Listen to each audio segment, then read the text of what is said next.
Good morning. And good morning, everybody. Well, I have to tell you guys a couple of things. One is, I wish you could hear Tom's sermon today, because it's really cool.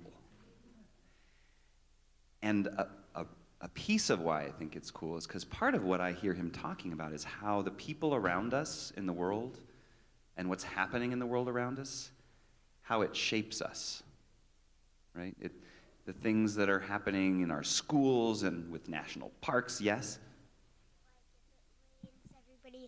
Like if it rains, everybody's inside, not playing outside in the park. Right, like if it rains, everybody's inside. But even bigger things that aren't like weather, although we're all affected. So yeah, actually that's a great example. It's like the weather, but not just rain and sun, but how people think and what's happening in the world, like elections and politics and things like that, and how they shape us. They shape how we see, they cause us to think certain ways and to experience certain things. And that really, for me, is important for a number of reasons, but one of them is that you guys have shaped me, right? This is my last Sunday here with you. Yeah. Where am I going? I'm going to Portland, Oregon. I was going to bring a map, but I didn't have one that was like a good U.S. map. So I'm moving to Portland, Oregon, and I'm going to work in a hospital there, doing ministry in a hospital, which is like, you know how doctors and nurses and other folks in hospitals help people get well with different kinds of medicine? I'm going to bring kind of Unitarian Universalist kind of medicine to people, right? But not in pills and in syringes, more in like listening and helping people to listen to themselves and figure out what they need and how they can find hope. And I wanted to tell you guys this morning that you have been part of how I have found hope being here. That you have been much of what's brought me joy and laughter. And I'm thankful for that.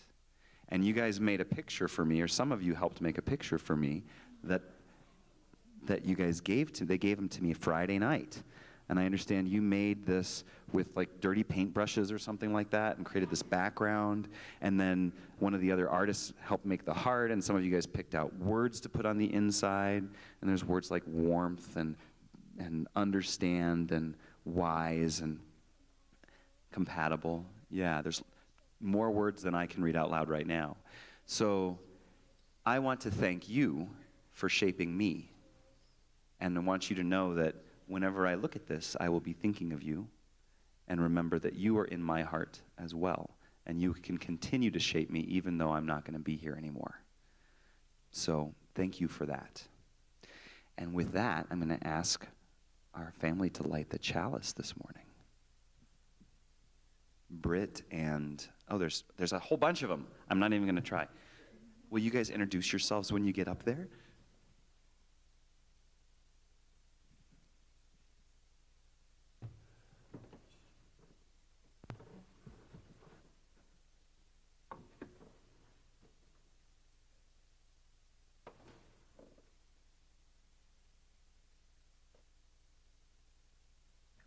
Sorry, a little much.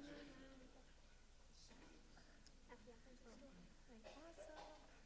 Hi, we're the Cobles. I'm Britt Coble. This is my son Calvin, Maggie, and Grace. Okay, ready, Maggie? Yeah. Okay. Here, okay.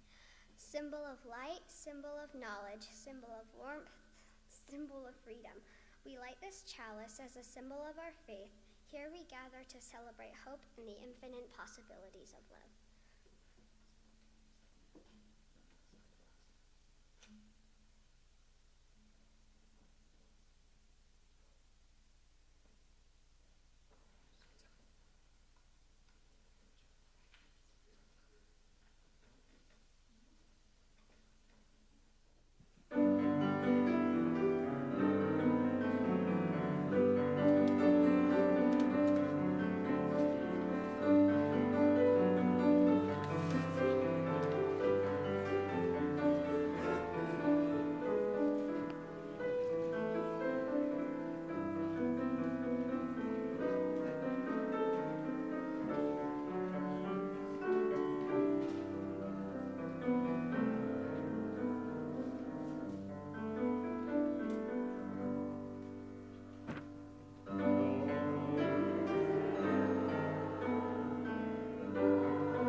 Everybody together.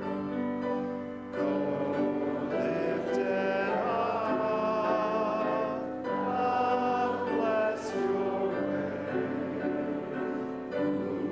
Moonlight, starlight, guide your journey into peace and the brightness of day.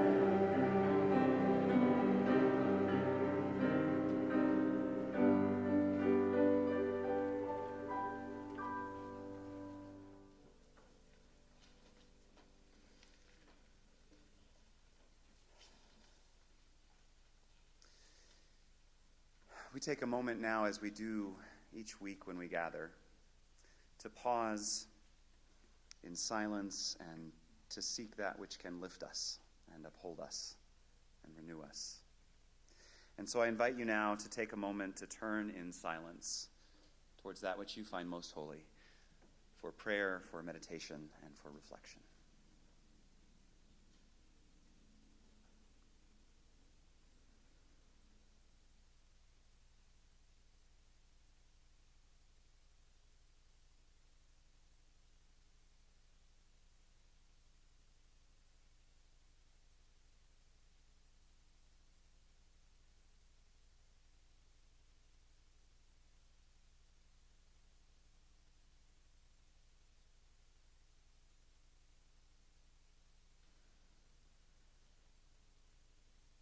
Most holy beloved, source of life,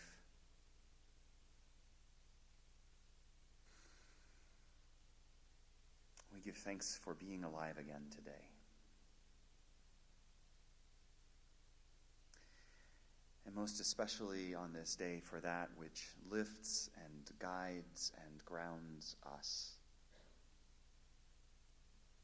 For there is that within our lives which weighs us down, whether by fear or anger or outrage or doubt or pain. So show us in these moments together and in this place and time things and people which will light our way.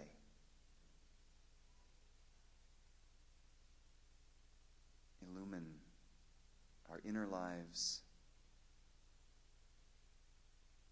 and equip us to illumine the spaces of the world that are cold or that have been hidden but need to be seen and known.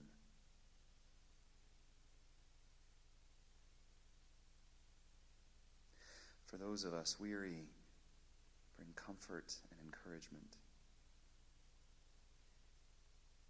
For those of us lonely, bring companions and witness.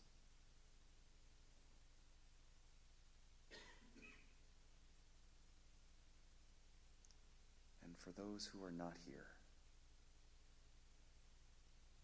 make us, prepare us to be good companions for them.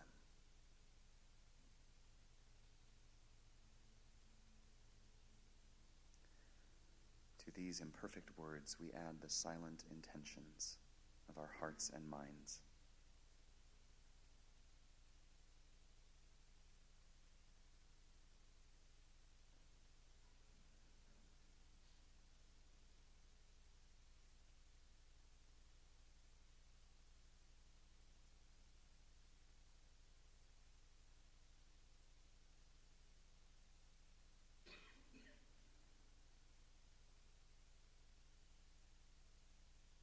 May our prayers be heard, may our hearts be restored, and may our hope be renewed. Shalom, salam, amen, and blessed be.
You know, after 2 amazing years of Matthew serving our youth, serving our congregation, we just can't let him go without a little ritual, especially for Matthew. He needs a little ritual. And so we have a responsive reading.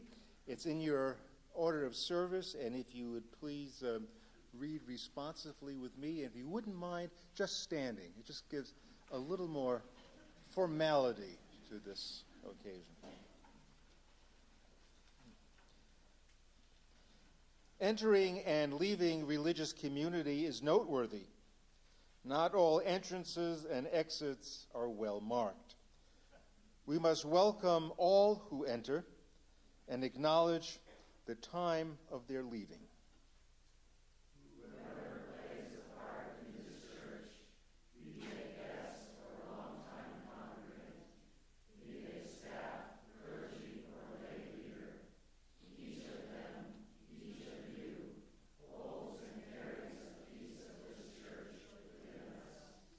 Wherever we go from here, whatever we do. Today we acknowledge a leave-taking and a time of transition.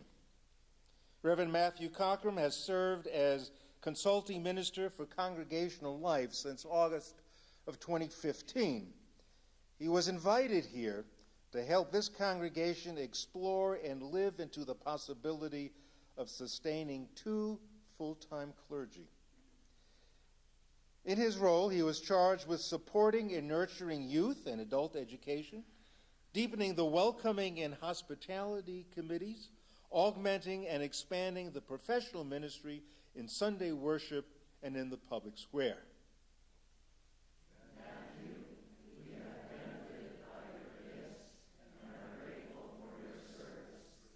Your ministry with us is including the fruits of your ministry will go on in this church. Today, we say farewell to your formal bonds and ties to this congregation. We will support you in your new ministry as hospital chaplain. Today I move more definitively out of the ministries of this church. I have benefited by the collegiality afforded me and by the warmth and acceptance you all have shared freely. Today I release you, and I hope you will release me. We will remain in relationship through our belonging to the larger movement of Unitarian Universalism.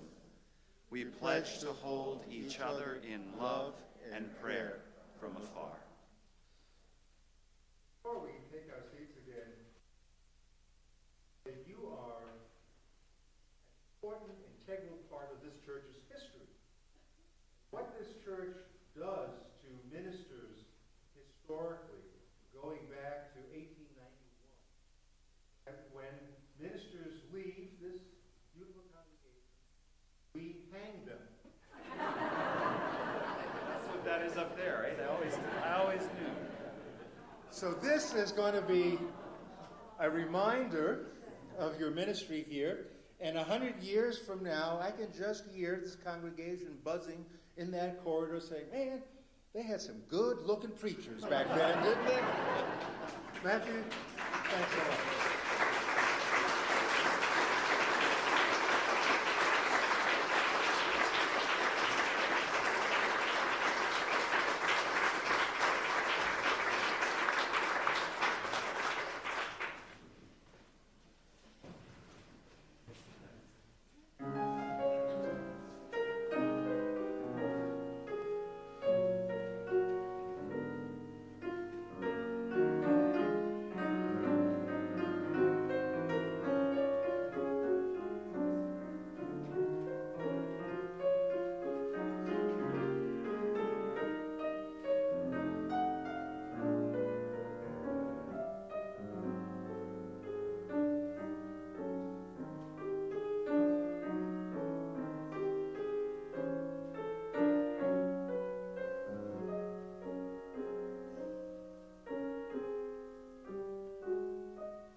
Well, good morning again.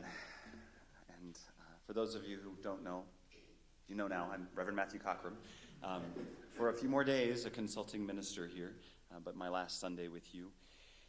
There are many comings and goings in this place. So much always going on in this community. And now that by executive order we can officially be a political action group, we don't have to hide it anymore, right?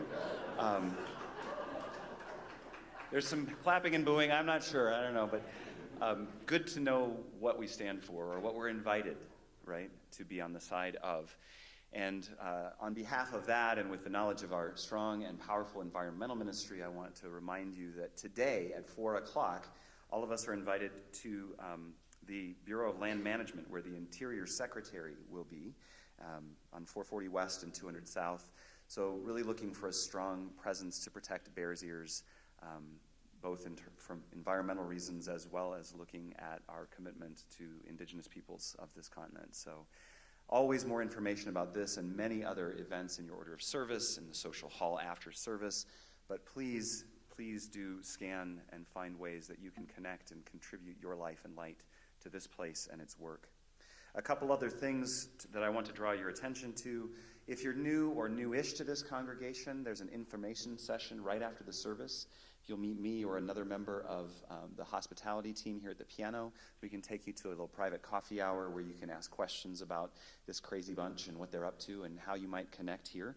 There's also a longer version of that this Tuesday night where Tom and I will be, along with some congregational leaders. If you'd like to register for that or need childcare, stop at the welcome table and we'll take your information and help you get connected. Also, you can always connect through those little gray pew cards in front of you. If you drop that in the offering plate when it comes by, let us know what you're thinking or what you need. We'll do our best to get you connected with resources here if they're at all possible to do that.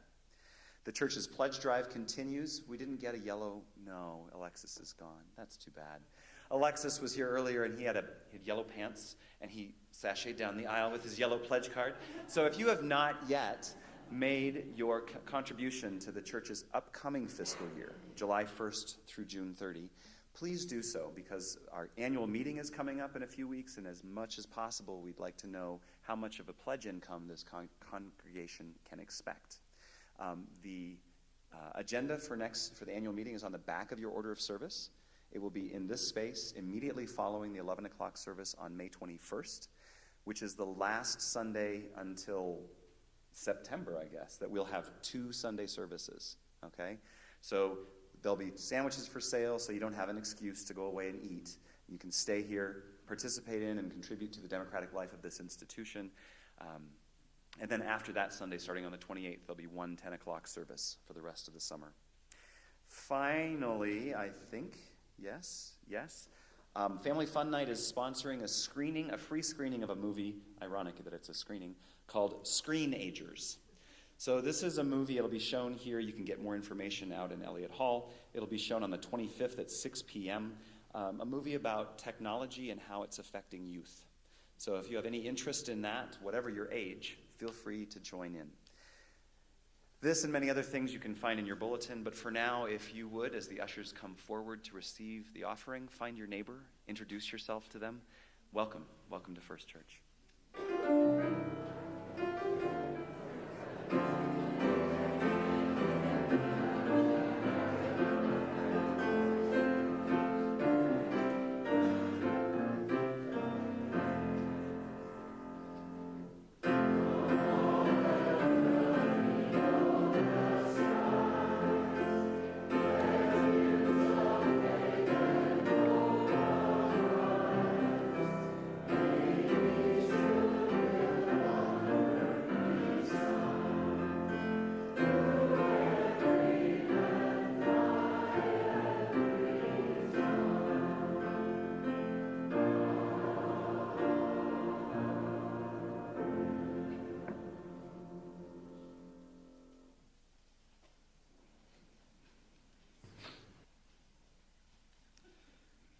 Well, as our church says goodbye to Matthew and readies itself to transition to a new minister, we might want to take a moment to reflect on how ministry is shaped not only by respective personalities, but also by the history of the moment. A religious landscape often sets the tone for how society acts, and of course it determines what it values. Religious perspectives can easily divide a society. And what ends up happening, we experience it all well today, people scream at each other across a wide chasm, basically because religious sensibilities govern views on everything from health care to the sustainability of the earth, regard or lack of regard for women, gays, minorities, income disparities, lifestyle, and so forth. And thus the work of the minister is often shaped by the cultural forces of the day. I know personally that if I lived in another era, my ministry would have an entirely different emphasis, and you, this congregation too, would have a very different agenda at a different time in history. So movements, often religious movements that sweep through our culture, influence us profoundly. This congregation was impacted not so much by the personalities of its ministers, but by its responses to some of the big cultural issues of the day, starting right with our first minister in 1891. What was the big issue at that time was his introduction to biblical criticism. And we had congregations that lived through World War I, which had its impact, Scopes monkey trial, the Great Depression, World War II, Vietnam, the silent majority, climate change, so on and so forth. Every congregation really had different agendas by what was happening out there in the world, and that, of course, was affected by just the sweep of the movement that was going by that point in history. Today, I hope to take, I kind of call it an historical accounting of how American religious culture in the early 19th century shaped two extraordinary figures in church history. Both Joseph Smith and Ralph Waldo Emerson fought the overbearing religious orthodoxy of their day, leading to different outcomes, but sharing similar experiences in the struggle. Now remember, while in seminary, and I think it still happens today, Unitarian students are subjected to a very slim volume edited by Conrad Wright called Three Prophets of Liberal Religion.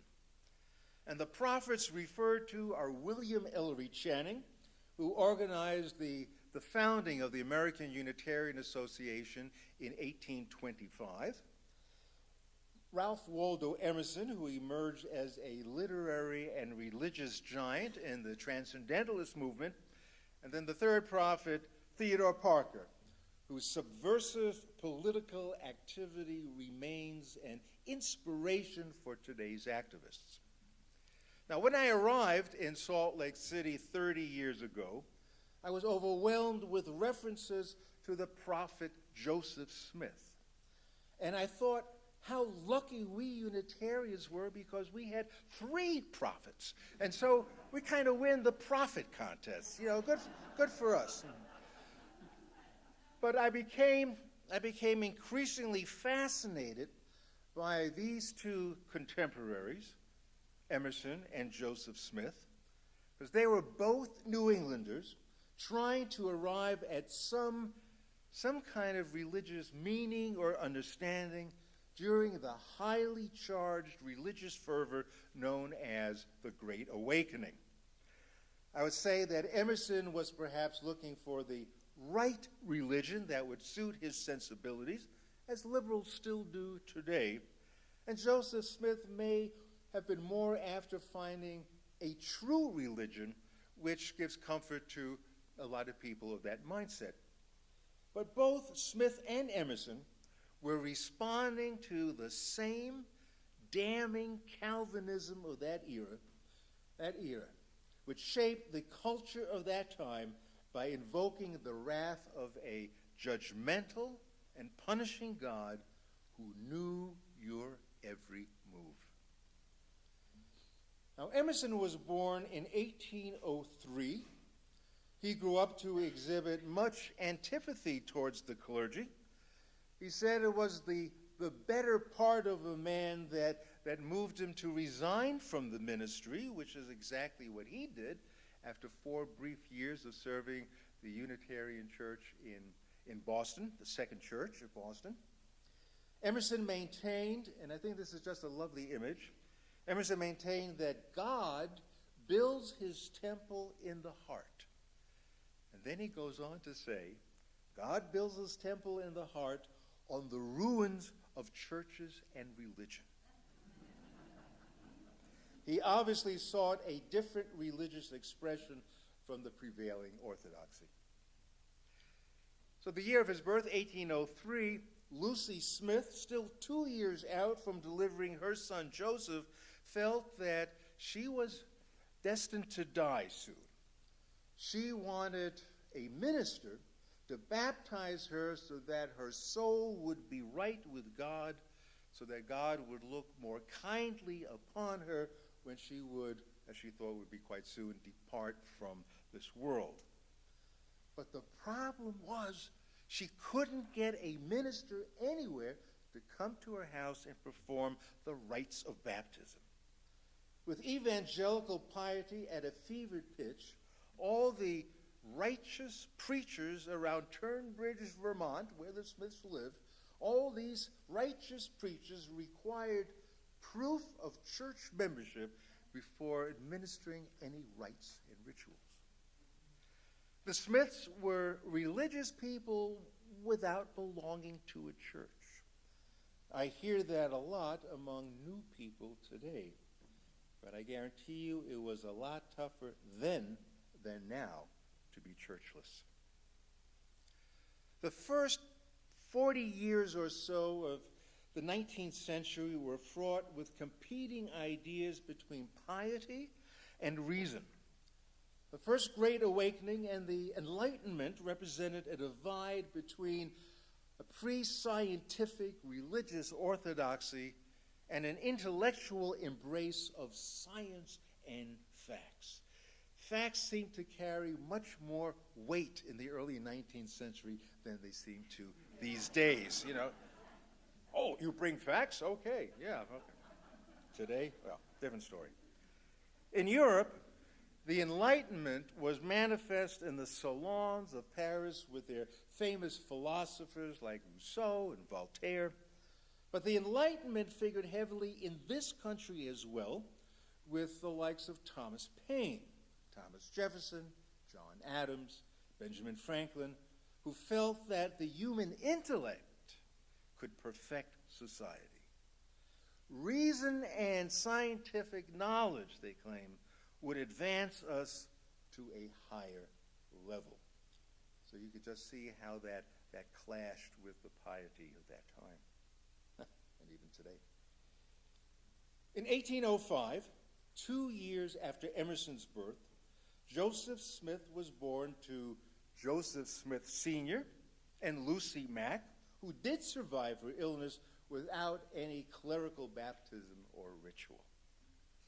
Joseph's maternal grandfather, Solomon Mack, lived without religion his whole life until the age of 75, when he finally succumbed to the evangelical pressures of the time and converted. The maternal grandmother, however, had no such inclination. Joseph's paternal grandfather, Azel Smith, became a Universalist in radical dissent with Congregational orthodoxy. Joseph Smith's father attended church only sporadically. The Smiths, for several generations, found themselves pretty much outside the mainstream of Protestantism. And mainstream Protestantism was not like we know it today. Churches competed to swell their ranks with converted sinners. Mainline Protestantism was fully preoccupied with evangelical revivalism. And we need to know that the secret to this revivalism was that it depended on a Calvinist sense of alienation from God. And then, of course, the belief that grace, and grace alone, could redeem people. So these ideas bombarded Smith and all young people as they were growing up. Smith may not have had a religious affiliation, but he could not dismiss the urgent call to salvation that simply dominated the time.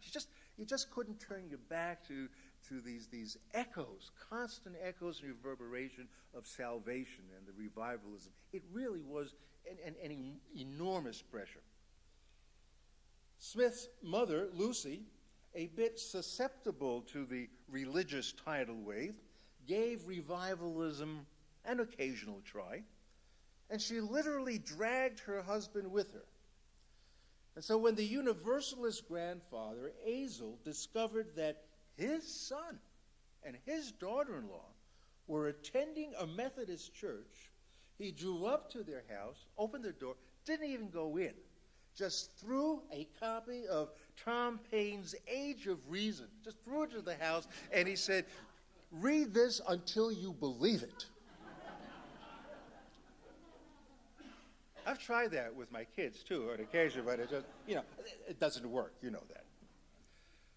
The great revival of 1816 and 1817 was in progress when the Smiths arrived in Palmyra, renewing pressure on Joseph Smith Sr. and Lucy to join forces with the dominant Calvinist trend. Joseph Sr., mind you, Sr., had dreams and visions himself which revealed an unconscious attraction to the sweeping forces of the religion at that time. And his own visions, this is Senior now, his own visions made him more receptive to the visions that his son would later share with him. Revival meetings in upstate New York at that time were especially intense. There was a lot of talk about the devil, human depravity, and eternal punishment. And when the preaching finally overwhelmed the congregant, you can imagine being in a revival meeting, and the preaching's going on hot and strong. And there's somebody who's kind of new to it, and they were just overcome with fear of judgment. They would then move to what was called the anxiety bench. Isn't that a lovely term? I wonder if we would have ever found ourselves on the anxiety bench at a revival meeting. And there they would then plead for their salvation. Anxiety. Joseph Smith, by age 12, just following, just living around the great revivals of 1816 and 17, began to feel quite naturally religious stirrings in himself. Concern about one's mortal soul seemed to be in the Palmyra air and drinking water.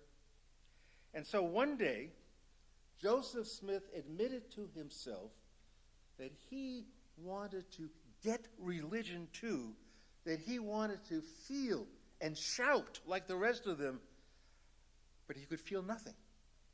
Standing on the sidelines of evangelicalism, Smith observed with, I think, some maturity and objectivity, he observed the hypocrisies and contradictions of the churches and the congregants themselves.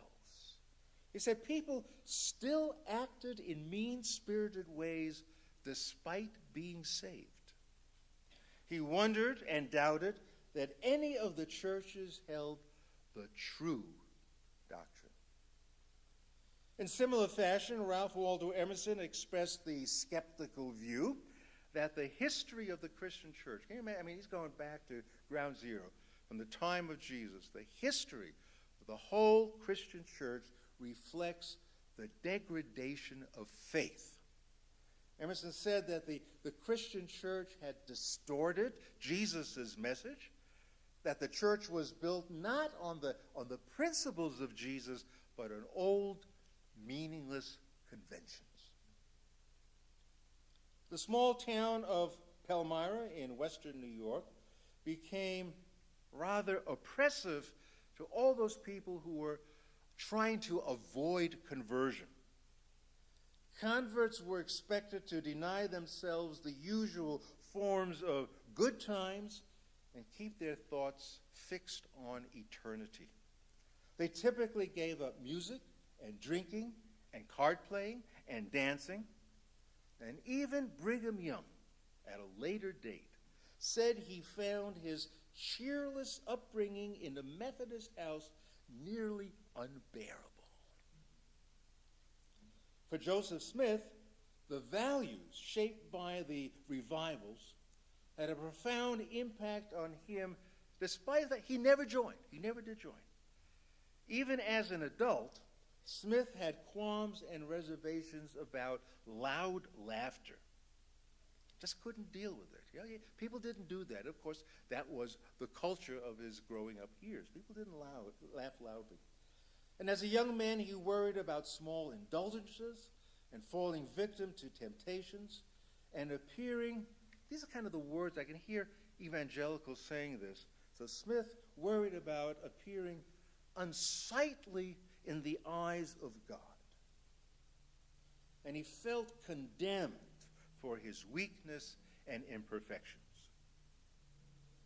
At age 18, overwhelmed by guilt, and I think we can all understand growing up in that milieu why any young man or a lot of people wouldn't have this tremendous guilt. Joseph prayed one night when the family was all asleep, prayed to God for forgiveness of his sins. How important that was. And while praying, he found the room growing lighter until it was brighter than broad daylight, and a person identifying himself as Moroni appeared to him. And that's when the golden plates were revealed to Joseph, and the sensation of that vision has influenced the Mormon Church ever since. But my interest lies more with the subtleties of a young man wrestling with how God viewed him since he stood outside the evangelical fold. It is impossible to escape the fact that Smith's vision most likely spun from his own sense of sin and guilt, included Moroni saying to him initially, and this takes place during the very first part of the vision. Moroni says to him, and can you imagine the relief on Joseph's part? Moroni says that his sins are forgiven and that he, Joseph Smith Jr., enjoyed the acceptance of God. Again, what relief that must have brought him in this age of unrelenting penitence. Furthermore, Moroni just happened to quote all the Old and New Testament prophecies related to the end of days, which Joseph Smith was familiar, precisely because those were the texts that swirled around that environment. Joseph's vision confirmed what was commonly preached, that the last days were near. But fortunately, he was okay in the eyes of the Lord. How did he know that? Moroni told him so directly. So that's one vision. Let's kind of contrast that to Emerson, who wrote in his journal, and I'm going to quote, "A certain wandering light comes to me, which I instantly perceive to be the cause of causes. It transcends all proving. It is itself the ground of all being. And I see that it is not one and I another, but this is the life of my life. That is one fact, that in certain moments I have known that I existed directly from God and am, as it were, God's organ. And in my ultimate consciousness, I am God. Ralph Waldo Emerson. He seems to have taken a page from Buddhism, and that, the Buddha self dwells within, and we are all essentially the Buddha. And Emerson says, in my ultimate consciousness, I am God. So the Spirit certainly had its way with both Emerson and Smith, but although they're not exactly on the same theological page, I am drawn to these two men who share a similar thorny position, committed to religion, owning strong religious emotions, yet defying any religious category, sharing an antipathy and suspicion towards churches and clergy. They both stood outside the sway of revivalist religion. Yet Smith and Emerson were still able to mold and shape the American religious landscape more artfully than any of their 19th century peers. They both had visions draped in white light, probably a precondition for visions in those days. I don't know. That's you want to have a vision, there's got to be this wonderful light that accompanies it. But the message contained within their visions reflect a parallel insight. Despite not being churched, they are still validated religiously. Smith learns God still loves him despite his failings, and Emerson maintains he's God's organ and ultimately is God. So if we move along a little bit, the year 1830 marked the birth of two notorious movements in American religious thought.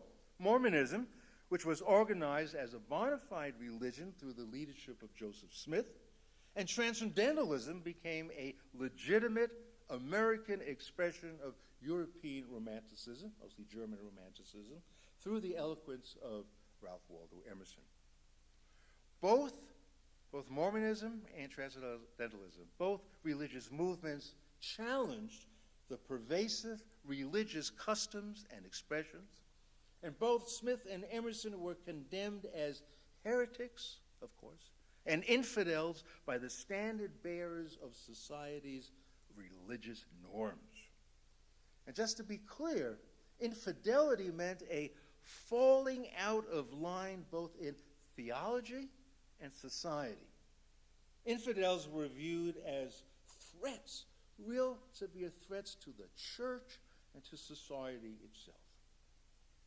Joseph Smith sought converts by offering a new gospel of the true church that removed the doubts and hypocrisies he had always experienced himself. And Emerson likewise decried the hypocrisies of mainline religion. Both forged new religious movements.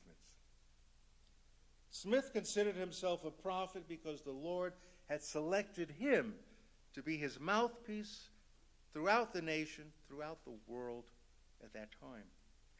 And Emerson may have been a little more reluctant to identify himself as a prophet, but he did say, I am a chartered libertine, free to worship and free to rail.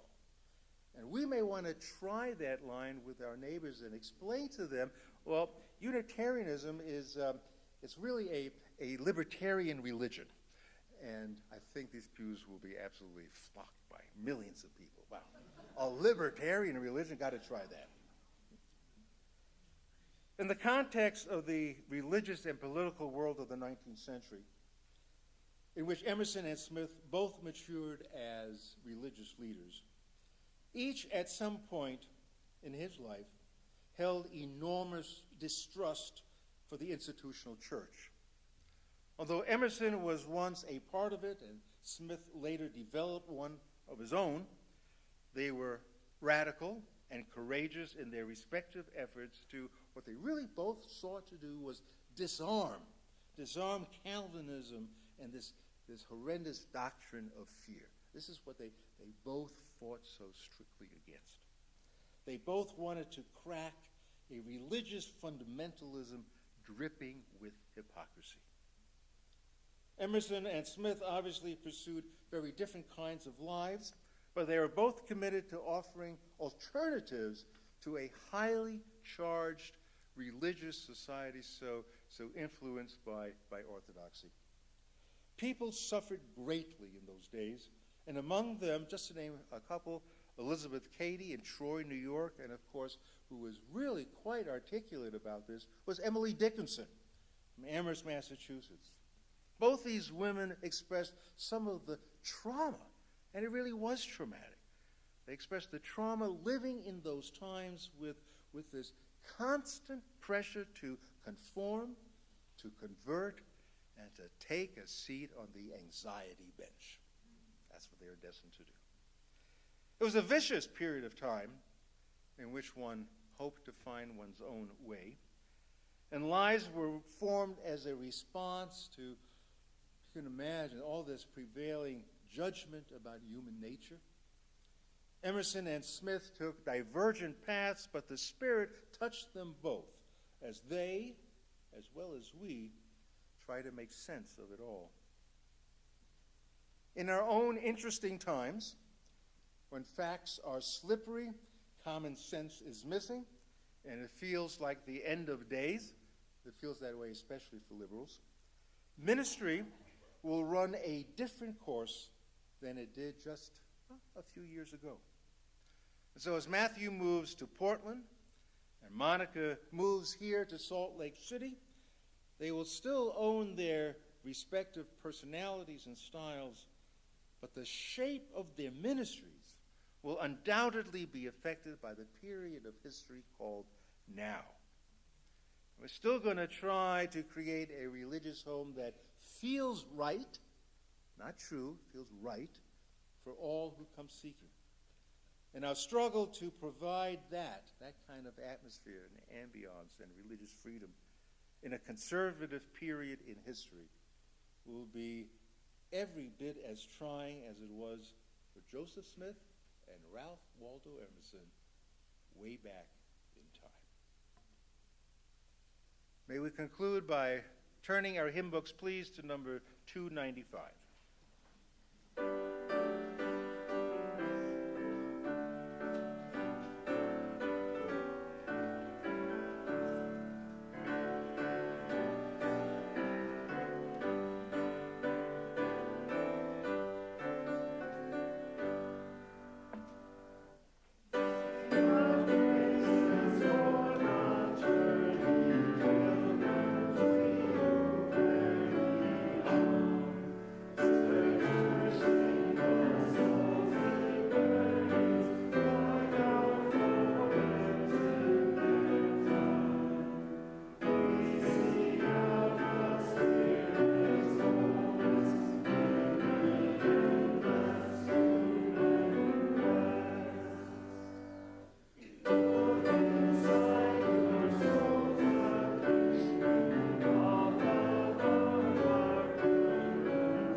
Let us go forth then, searching and reading the signs of our times, though we know that they shape even our vision.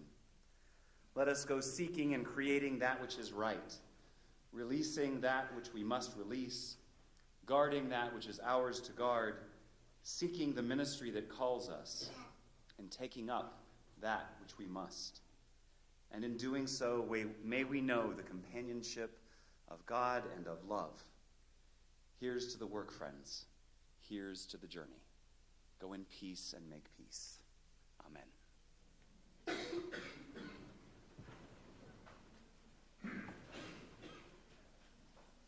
Changing the postlude kind of in a graceful nod to the two prophets that Tom spoke of. Rather than playing what's in the order of service, I'll play Baldwin's Graceful Ghost.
David, and once again, thank you, Matthew. And Matthew's going to hear this for the first time. The photographer, Ken Krause, who took the photo of Matthew, which we will hang, also did a copy for Matthew to take with him to Portland. Although I can't imagine Matthew hanging that portrait of himself. But you never know. I thought I knew this one. But anyway, you will have a copy of that photo yourself. Maybe we'll give you a copy of the church. Take a photo now. I want to remind you, before we break for coffee, a couple things. Newish people, please gather at the piano, and you'll have an opportunity for to meet each other and to have some questions answered. Also, for those who might want to help us with ushering, not a hard job. The catch is you need to be friendly. You need to be quite nice. And so please, if you are nice and friendly, sign up and help us out. It's just, it's arriving in church a few minutes early and just greeting the wonderful folks who come into the church on that particular morning. If we get the pool long enough, wide enough, big enough, it won't happen too often. But I think it would be great if you could help us out as ushers. I think, actually, I was joking, but seriously, there's a thing going around. I don't know if you've seen this in other churches. Some of us, I'm not highly technically accomplished, but some people who are really into this will take like selfies of themselves with the congregation. Like, hey, could we do that? Yeah. So, Tom, why don't you and I come sit on the anxiety bench? oh yeah. So I don't know how much of an arm. I don't have a selfie stick. Everybody stand up. No, don't stand. Never mind. Okay, I'm here. Let's see. Oh, wider. There we go. Okay, everybody wave or something. Say First Church.